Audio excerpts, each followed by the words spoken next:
What does the Fed's apparent re-embrace of rate cuts mean for other assets like the dollar? What other themes are we finding compelling in PIMCO portfolios today? It's likely that the dollar's, if not at a peak, or very close to a peak, because some of the big drivers of dollar strength in the last few years have been expanding growth differentials between the U.S. and the rest of the world. We've likely peaked out on that, and expanding rate differentials, and we've very likely also peaked out on that. So without those as being powerful propellants of the dollar forward, it's likely it's a much more mixed picture. Maybe we don't have a big dollar move, but certainly the tailwind that was propelling it higher seems to be fading into the past.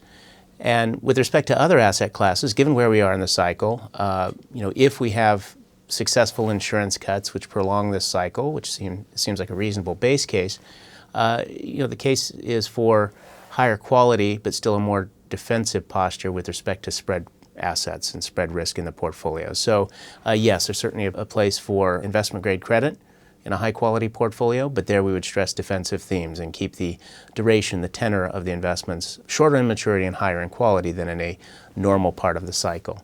And then once again, duration itself is attractive in the U.S., particularly in that 5 to 7 year part of the yield curve where, that's the part of the yield curve where you still get sort of the most benefit of rate cuts, but you also, as in most rate cutting cycles, when we get to a more serious and deeper part of the rate cut cycle, the next time we get a serious threat to the growth outlook, that's where you'll get the best risk-adjusted returns, in our view.